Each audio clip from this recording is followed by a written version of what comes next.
Track. I first saw him at the cafe. At that time, I was sitting by the window, flipping through a book while sipping my slightly cooled Americano. The afternoon sunlight streamed through the glass, making me drowsy. But I woke up quickly, because a strange gaze was fixed on me, unwavering since I entered. I looked up and saw a man standing by the counter, holding $100 bill but never placing an order. His eyes were cold and empty, staring at me without hesitation. Did he know me? No, a completely unfamiliar face. A sense of unease rose within me. I quickly lowered my head and ignored him. A few minutes later, when I glanced toward the counter, he was gone. Maybe I was overthinking. It wasn't until I got home that I realized something was wrong. After leaving the cafe, I took several detours, walked through a mall, passed through a crowd, and finally entered my apartment building. Yet, that eerie feeling of being watched never faded. I abruptly turned around. The alley behind me was empty, only a few fallen leaves swirling in the wind. There was no suspicious person. But as I stepped into the elevator, just before the doors closed, I saw a familiar face. It was him. He stood under the streetlight outside the building, his head slightly lowered, as if observing something, or waiting for someone. The doors shut. I held my breath, my heartbeat quickening. I told myself it was just a coincidence. There couldn't be that many stalkers in the world. But I still became more vigilant. That night, for the first time, I felt unsafe in my own home. A few days later, I saw him again. This time, he was standing outside a convenience store near my office, pretending to look at his phone. But his eyes occasionally glanced in my direction. My blood ran cold. This was not a coincidence. I started changing my route home, deliberately choosing crowded areas. Sometimes, I even took a taxi, making unnecessary detours. But every few days, I would spot him somewhere in the distance, lurking like a shadow, neither approaching nor disappearing completely. He never got close. He never made any direct threats. He simply watched. And that was even more terrifying than an open confrontation. Then, one night, he finally crossed the line. I had worked late that evening, and the entire office building was almost deserted. As I walked alone into the parking lot, my footsteps echoed off the walls, making the space feel even more eerie. Just as I unlocked my car door, I heard a faint voice. "You seem to be afraid of me." My heart nearly stopped. The voice came from behind me. That man was standing in the shadows, his face pale, his lips curved into a strange half-smile. I quickly got into my car and locked the doors. He knocked on the window twice. "I just wanted to look at you." I trembled as I started the engine and slammed on the gas. In the rearview mirror, I saw him standing there, watching my car disappear. This time, I went to the police. But their response shattered me. "He hasn't harmed you in any way. Just looking at you isn't considered harassment." "But he's following me. He keeps appearing at my home, my workplace. We can take a report, but without concrete evidence, we can't take action." My hands trembled as I gripped my phone. A crushing sense of helplessness engulfed me. That night, I didn't dare go home. I booked a hotel room but couldn't sleep the entire night. The next morning, when I finally stepped out of the hotel, I saw him again. He was standing across the street, quietly watching me, as if he was telling me, "You can't escape." I broke down and took a long leave from work. I moved in with a friend temporarily. A week later, my friend sent me a message. "There's a note stuck on your door." There were only a few words written on it. "This is not the end." The police were still powerless. Because there was no evidence. I regretted it. Why didn't I start recording earlier? Why didn't I document everything? But regret was meaningless now. Even now, whenever I walk down the street, pass a certain corner, or hear footsteps behind me, I can't help but turn around. Is he still there? I don't know. But sometimes, I can still feel it. A pair of eyes, quietly watching me. If it were you, what would you do? Best friend. We have known each other for 10 years. From middle school to college, from adolescence to adulthood, he was my best friend. We shared everything, trusted each other, and never had any doubts. At least, that's what I thought. That night, I worked late and walked through the dimly lit alley on my way home. The streets were eerily quiet, the only sound coming from my own footsteps. My phone vibrated. "Zhangzhe, hello. Are you home yet?" His voice was low, tinged with concern. "Almost." "What's up?" "Nothing. I just wanted to make sure you're safe." I chuckled. "You don't have to worry so much. There have been some incidents in your neighborhood lately. I was just concerned." "Relax, I'm fine." "All right." He hesitated. "Good night then." "Good night." I hung up, feeling warm inside. Having a friend like him was truly reassuring. But as I stepped into my apartment building, I unconsciously turned around. At the far end of the alley, a dark figure stood motionless in the shadows. He was outside the reach of the streetlights, watching me. My heart skipped a beat. I quickly entered the elevator and pressed my floor number. Only when the doors closed did I realize I was breathing heavily. Maybe it was just my imagination. A few days later, I noticed something strange. My door lock seemed tampered with. There was no visible damage, but the lock cylinder had faint scratches,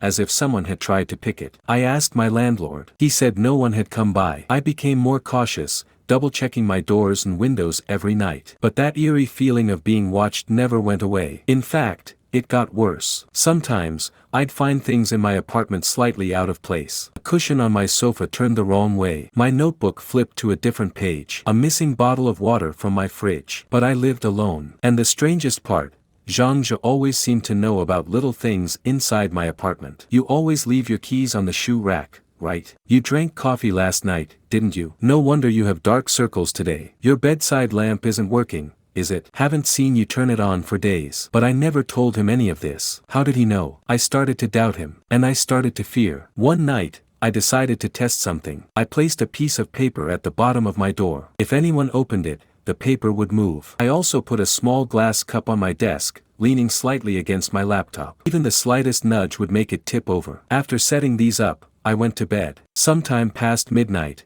a faint sound woke me up. It wasn't the sound of my door unlocking. It was the sound of someone inside my room. I held my breath. Through the tiny slit of my barely opened eyes, I saw a shadow standing next to my bed. They stood there for several seconds. Then, they slowly crouched down and stared at me. My entire body froze. Cold sweat trickled down my spine. I could hear their breathing, slow and steady. I could feel their gaze, pressing down on me, close enough that I could catch a faint scent, a familiar scent. I didn't dare move. I didn't dare open my eyes. But deep down, I knew this person. After what felt like an eternity, they finally stood up. They tiptoed toward the door, carefully, silently. Then the door opened slightly, closed again. The sound disappeared. Only then did I snap my eyes open, shaking uncontrollably. The piece of paper on the floor was gone. The glass cup had fallen over. I ripped the blanket off and grabbed my phone. My fingers trembled as I typed a message. Zhangzhe, where are you? Just as I hit send, I heard a soft vibration, right outside my door. Can we really trust the people closest to us? Or do we never truly know who they are? Guest house. It was a secluded guest house, hidden deep in the mountains. The nearest city was nearly half an hour away by car. I found it on a travel website. The reviews were excellent, the photos looked stunning, and it included handmade breakfast. Most importantly, the price was unbelievably cheap. I booked a room for the weekend, planning to relax. By the time I arrived, it was already evening. The owners were a middle-aged couple, warm and friendly. You're the only guest tonight, the hostess said with a smile. It'll be nice and quiet for you. I hesitated. Something felt off. The website had shown that the rooms were almost fully booked. Why was I the only one here? But I brushed the thought aside. The place looked nice, the room was clean and cozy. Still, as I lay on the bed, I couldn't shake the feeling that something was wrong. Like something was quietly watching me. In the middle of the night, a faint noise woke me up. It sounded like dripping liquid. Drip, drip. The sound came from the corner of the room. I propped myself up and peered into the darkness. Nothing. But I had a strong feeling that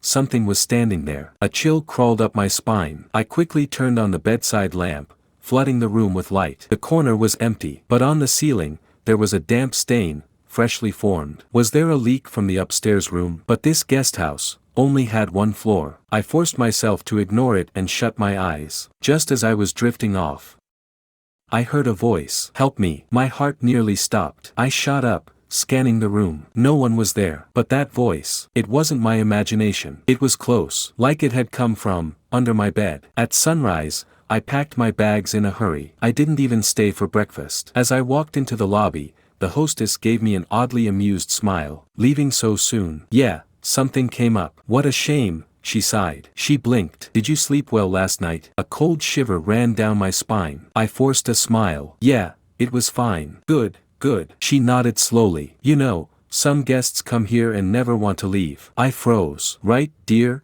She turned to her husband. The man looked up and gave me a smile. He didn't say a word. But there was something unsettling in his eyes. A strange, indescribable gleam. I felt an overwhelming urge to run. I turned and left without looking back. On the way home, unease gnawed at me. I pulled out my phone and opened the travel website. I wanted to leave a review.